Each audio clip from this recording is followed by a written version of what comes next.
fuck it. You will die, but at least we'll be together forever. If I can't have your soul, I'm gonna take your heart.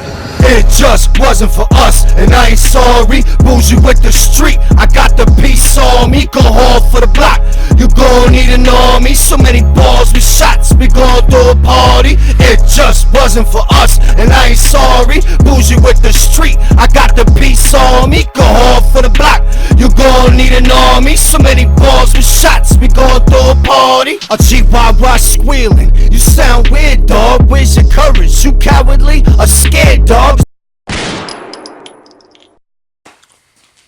We here in the garage. What's going on? Give me that. What's going on with the Give Me That gang? I'm here to talk about the top 5 podcasts. What are the most interesting podcasts that's out there? Let's talk about it. The top 5 podcasts that's out there that I'm watching. I don't know about you, but this is my top 5. And number 5 goes to Joe Rogan TV. Joe Rogan, he has interesting interviews. He has a lot of interesting guests. You know what I mean? He be smoking a lot of the times during them shits. Shits is interesting, you know what I mean? Number 5 goes to Joe Rogan. You know what I mean? He's a good interviewer too, and he's sophisticated talks and shit. You know what I mean? Salute. On to the next.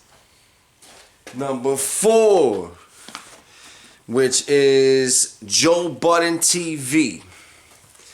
Joe Budden TV is, I think, one of the fastest growing podcasts that's been out there for hip hop also. You got Maul and what's the other dude's name? Rory. You know what I mean? You got his teammates and the other dude there, what's his name? Jacobs? Parks, that's what it is, yeah. Salute to y'all. Excuse me, Joe Budden TV. I think y'all one of the best top podcasts out there. Let's go to it. Number 3. Hot Boxing with Mike Tyson. Yo, if you ain't watching Hot Boxing with Mike Tyson,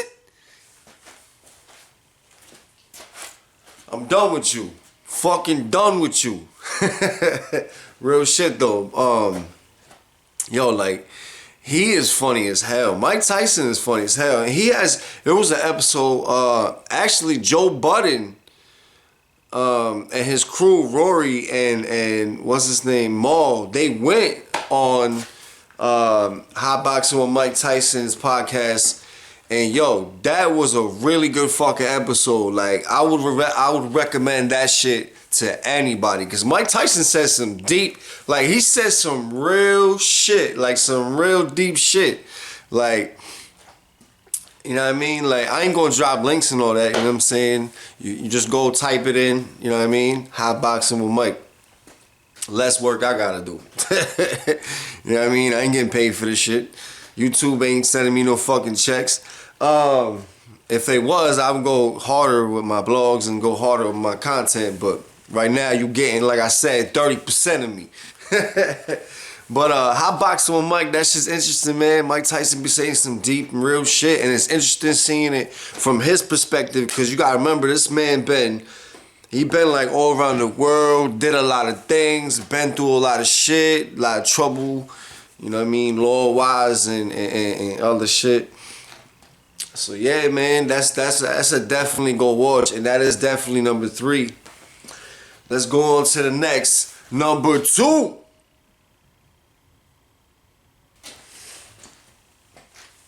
Now, this show right here, yo, Cypress Hill, my guy. Yo, it's funny as hell and interesting. Interesting how he be having people fucked up. Like, they don't even, yo. I know, like, a lot of people like, yo, I can take it, I'm a real smoker. I'm a real smoker. Real talk. I'm a real smoker. I smoke every day, all day. And when I went to Vegas, I smoked some really good shit. This shit stayed on me for days. You know what I mean? Strong as shit. That was strong as shit I ever smoked. Then I went to Colorado Springs and smoked some of the most illest smoke to smoke. Cause I smoked some shit, a bunch of shit, like Purple Ghoul and a bunch of other shit. But I remember, I don't know what the fuck it was. Dude was a weed shop owner at the time. And it was before, it was like when it was thriving. It was before the government took over and made it legal and shit. It was like the beginning process, you know, before the government came in and taxed everything, where all the people that were making it a success basically packed up and left because it was, they made it difficult for them to stay. You know what I mean? A lot of people I know went back to LA and went back to wherever the fuck they originally were from and packed up and left fucking Colorado Springs. Long story short, one of the dudes that owned the shops, he rolled up some shit. Yo, I will never forget. And I was sitting there, we was on a balcony, like a $2,000 a month balcony and shit. And I'm sitting there and some people I just met. I went there with my brother, like my real brother by blood. And he was on some corn shit, left him at the hotel. I went out to check out downtown. I'm trying to see what it's about. So I'm out there, and so I don't know. Should I share the experience? Let me share the experience. All right, so I actually went to this bar called Gasolina, but before I got there, I was in a car with my brother's friends, and they're all like military shit like that. I'm the only one. I'm the eyeball. I'm the black sheep. So. And I'm from East Coast. A lot of them's from like West Coast, shit like that. New Mexico, Arizona, shit like that. So I come through, you know what I mean, and I run with his crew while my brother stays back. Plus I don't blame him, you know what I'm saying, because we drove there. We drove there from Massachusetts. We drove to Colorado Springs. It's only like a 16-hour drive. We stopped at Chicago and shit like that. But anyways, so we go downtown, and yo, we drove by this one bar. I can't remember the fucking name of it, but I've never seen it in my life. Like, I don't even know what possessed people to even like to do that. So, I'm getting to why I say that. We're driving by down to the main strip where all the bars are at and shit, and I remember looking to my right, and there was the longest line I've ever seen in my life to get into a club and shit. And yo, they was legit like all talking about that bar like that was the place, like in the car. Like they was all talking about like, yo, that's the place, we want to go to that spot. But they're like, yo, that shit packed, we're not even about to waste our time standing in line. And I was like, that makes good logical sense. So they drove by it, because even driving by, even though there was a long ass line, the fucking place inside was packed. I was like, damn, fuck that. I'm talking about legit, literally, you are like swarming through the crowd. Swarming through the crowd to get in, to get out. Swarming through that motherfucker. So yeah, so we drove by it. And they that's when they decided to go to that bar Gasolina. So this is my first time. I think it was like a Friday night, if I believe so. And then we get there, and the dude was hating on me at the door and shit. Everybody else got in. There's this one dude left, and he was the closest to my brother, like the friend was. And he was like, he hung back with me and shit. And he saw that they wasn't letting me in. It didn't stop him. He left me alone. He left me be. And they wasn't letting me in, but they still let him in. So he went in. And they was hating on me just because of my coat. And I took the coat on. I took my coat off. I was like, see, I don't need it. I'm good. I got, you know what I mean? But dude was just hating on me. I don't know what it was. But, so I ended up having to just hang out in the streets. I met a badass Latina chick from out there. But, in the midst of that, when I sat down, just waiting towards the end of the night, because I was getting hated on by some people with the Latina chick. They was like, you know what I mean, pulling her away from me. Plus, I was a little upset. I wish I would go playing back. I wish I wish I wasn't so upset by that dude and just like You know what I mean? Just jumped on shorty shit more. You know what I mean? Who knows what kind of night I could have had. But it was still interesting to do what happened. You know, things happen for a reason. So that didn't work out. So then I sat on the bench and I ain't saying this. I sound fucked up. Alright. Some ugly white girl and her okay friend walked by and she was just like, what's wrong? You alright? Because she saw my face was distraught. I was mad as fuck. And so I was just like, nah, man, this fucking asshole over here won't let me in. And she was just talking real big, like she could get me in there regardless. I was like, yo, trust me. They not letting me in. Trust me. And so I was like, all right, let's go. So I just ended up just to show her. Walk with her to the dude. And sure enough, he showed her that, yeah, not fucking with me. So then, she was like, oh, well, my cousin or some shit, my brother, cousin, some shit, is the bouncer the other bar over there. I can get you in over there. So I think she was trying to look out for me, you know what I mean? Because she saw that I was having like a bad experience. I think she could tell I wasn't from there. I think that's what it was. So then she fucking, we walk over there. And we skipped that whole line that we saw when we was driving there. We skipped that whole fucking line. Skipped the whole shit. And I was like, that's what's up. And it felt kind of cool like that. You know what I mean? Like, I was like, yeah, walking in this. Yeah, it felt like no bullshit. It felt like some celebrity type shit. But it's funny when it's all up. See, life is all about knowing people. You know what I'm saying? I just met shorty. But because she knows people, you know what I'm saying? She got me inside while everybody else down the line been probably standing there for hours. And I just got there. So anyways, so we get inside. And I feel kind of bad because I'm trying to dip on shorty because I see some baddies in there. And I'm like, yo, Colorado Springs got some fly chicks. So I'm walking through this bitch. And like I said, that shit is...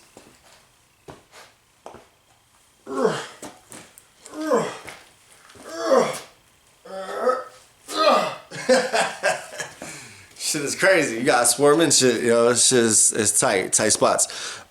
So yeah, and like, it's just crazy. It's just crazy. But why the fuck I brought that up? Oh, long story short. Okay, that was a long story, not short. Long story, not short. So that was my first night trying to get into Gasolina. Didn't get into it. Second night, bam, I go to Gasolina. And I get to get in it this time. Thank the Lord. You know what I'm saying? Two strikes didn't happen. This time I was more prepared, dress wise and shit like that. And it might have been a different person at the door. I don't recall. It was years ago. So anyway, so we walk in there, and it's dope. It's like elegant and luxurious and type shit. I like the bar. I like the feel. And it's got levels. And when you walk to the stairs and shit, it's dope how they have the flame and shit on the railings. Like when you walk up the stairs, you get to the top floor. On the top floor, like there's flames on the roof, like the outside of the roof.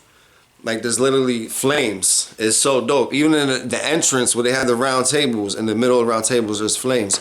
So the bar Gasolina's fire, literally. And when you get to the top, it's so dope and mad luxurious. It's like fly shorties there. There's probably like mad successful people there, all kind of shit, important people, yada yada. So I'm standing there and I'm just like, I just got up there and I'm just observing, boom, boom, checked it out for a second.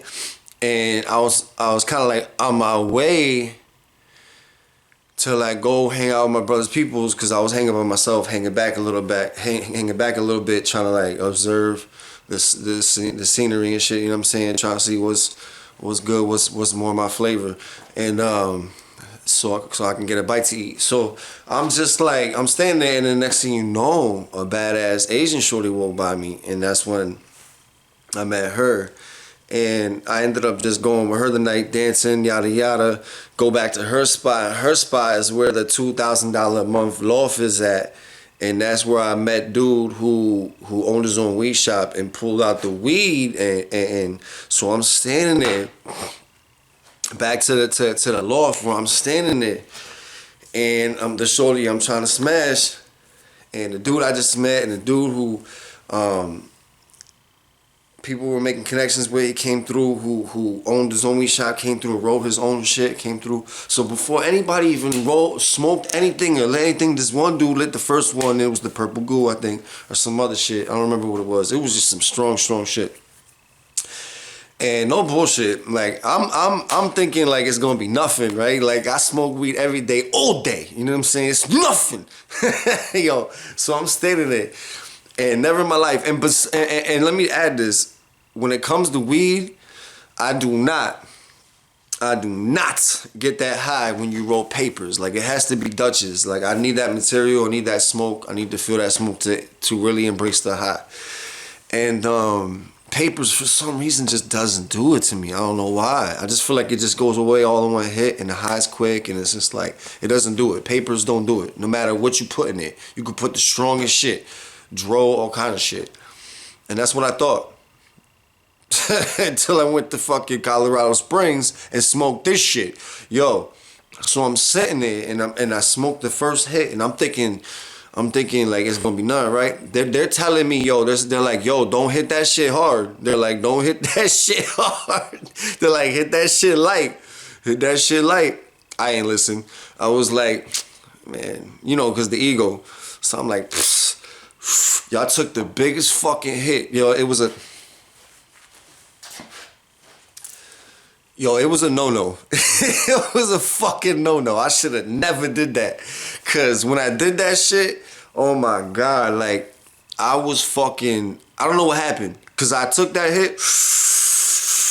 Cause I ain't smoked all day, and I was on a long road with my brother. And me and my brother, he's let me break him down real quick, fast, in a hurry. He is a cynical, typical military police type, you know what I mean? He's just like, he don't speak much, or maybe not to me.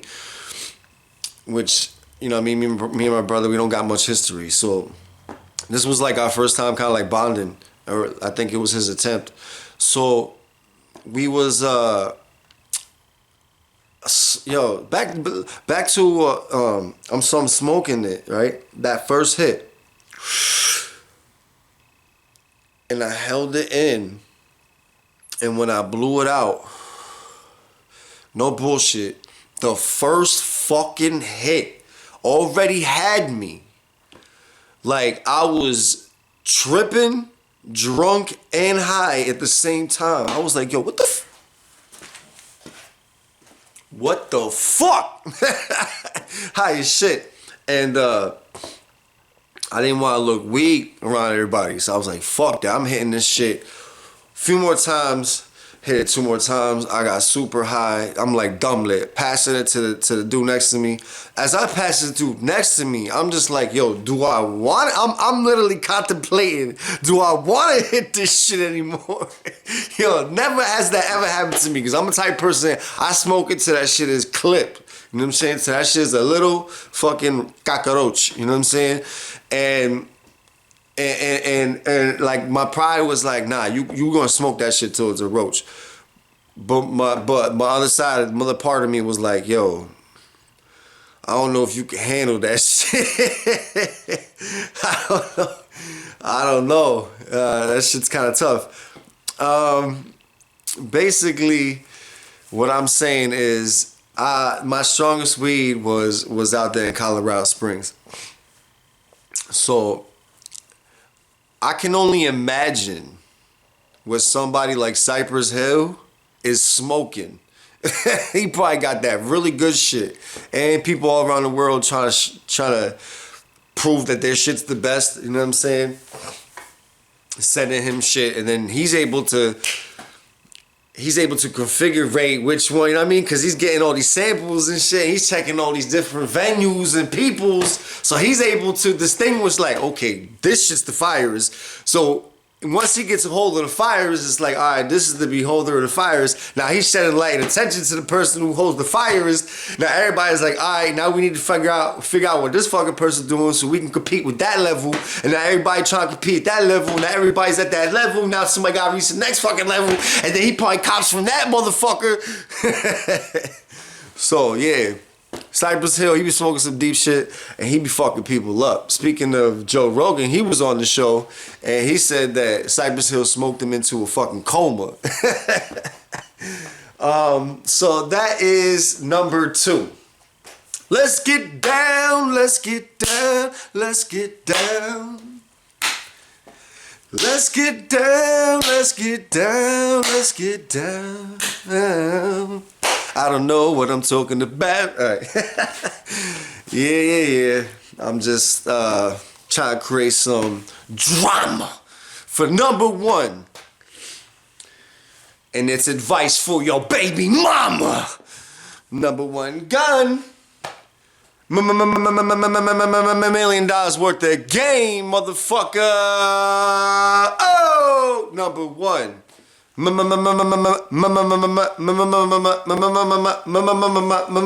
million worth of game.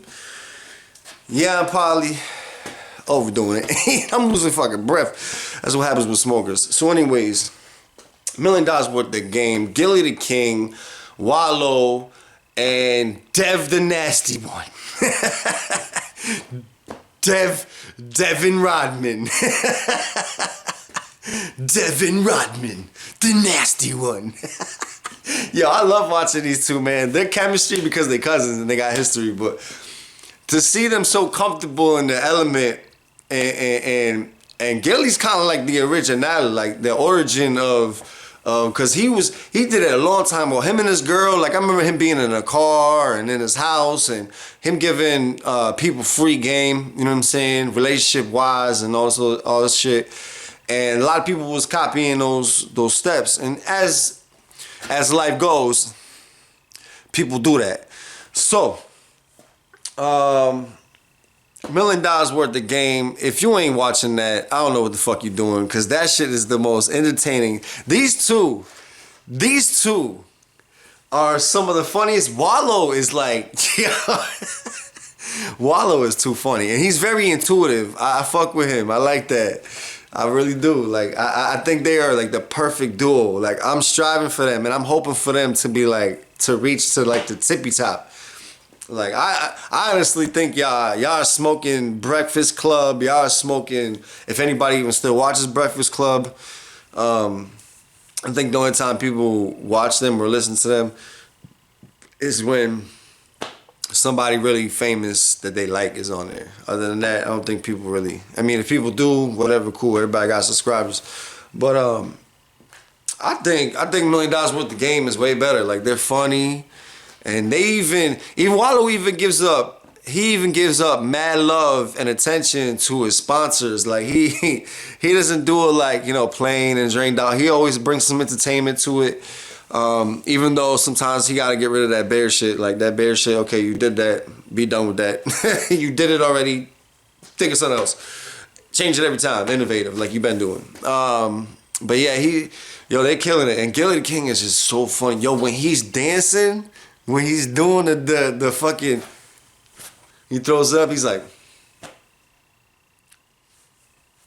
and catches it. Yo, he is too funny. They're very expressional, and they're just too good. They're too good. That's why they're my number 1. Like, I could legit sit there. I know when it's a good episode just off the beginning, just how the beginning is. I know when it's gonna be good. Like, and most of the time it's good, and I end up watching the whole fucking thing. But I think if I was to recommend one, the one where there's no rules in fighting, there's one right after that where Wallow comes in with the fucking glasses, and Gilly the King comes in with a fucking bandage on his neck, little band-aid on his neck and shit. Acting like they fucked each other. Oh shit, too funny. So yeah, go check that out, man. $1 million worth of game, number 1. This was my top 5 podcast. This is 2019 closing up. We got one more month, and it's about to be 2020. I'm trying to see a perfect year like 2020. I'm trying to be rich. at least see more than 20,000 20s. I don't know what the fuck I'm saying. So yeah. Oh, real quick, I want to give a shout out to a couple what do you call it? What do you call them? Just honorable mentions. People who I was like, who almost made the list, and people or didn't almost make the list, but I want to make sure I mention them because like let you know that I'm watching them, and it's something to go check out and watch also. So I'm gonna call these. Matter of fact, I'm gonna call these my own shits. You know, fuck that honorable mentions. I'm gonna call it my side notes. You ready? These is my side notes. Side note number 1. Sam the cooking guy. Go check him out. I fuck with him heavy. Like if you ever trying to cook something, if you want to like make something or have guidance to something, or if you never made something before and it's your first time making it, go check out YouTube Sam the cooking guy. And he's dope. He's cool. He's funny. I like the way he talks, and he cooks his shit right. I've tried it. I followed his steps a couple times, and I was legit more than satisfied. I was like, okay, shit was banging. So yeah, Sam the cooking guy. Also, Skip and Shannon undisputed. Come on, Skip. Come on, Skip. When Shannon says Skip, it's so fucking funny. These two, I like their dynamic. They know each other for years. I love when they go at it about the Cowboys. I'm a diehard Cowboys fan. No, I'm not crazy because I don't care for sports like that. I'm a diehard Cowboys fan because I say that in a sense where I never switch sides. I never switch teams. They've been my team since I was young when they won all the Super Bowls, and they're still my team even though they haven't won shit in a minute. Can't even win a fucking playoff ticket to the Super Bowl last game. Because I've been saying it for years, man. They needed to drop fucking Romo. And when they didn't do that, I was like, now that they don't have the sense for that, they need to get rid of fucking Jason Garrett. And then when I realized that it's not only Jason Garrett, well, for all time, I've been saying Jerry Jones is the main reason why we're not making it happen. We need to get rid of Jerry Jones, and we can fucking make it happen because he be fucking up all the time. His decision making for the Cowboys be fucking it up, fucking it all the way up. So if we could just get rid of him, we could actually make a Super Bowl, but that's not gonna happen. So Jason Garrett, Romo, we got rid of Romo. We still got the fucking coach, Jason Garrett. We got a better quarterback now, Dak Prescott, but we still got a horrible fuck coach making stupid fucking plays. There's plays that y'all could have been making where we could have been scoring, and you made a stupid fucking play. So that's why I'm a frustrated Cowboy fan. Fuck that. So yeah, Skip and Shannon undisputed. Go check that out. They have a great dynamic. And last but not least, last shout out is True Geordie or True Gordy. I'm only partially British, so I'm not really fucking familiar with the term. I don't know if there's a certain way to say that or if I'm saying it right. But True Gordy, is it Gordy? Geordie.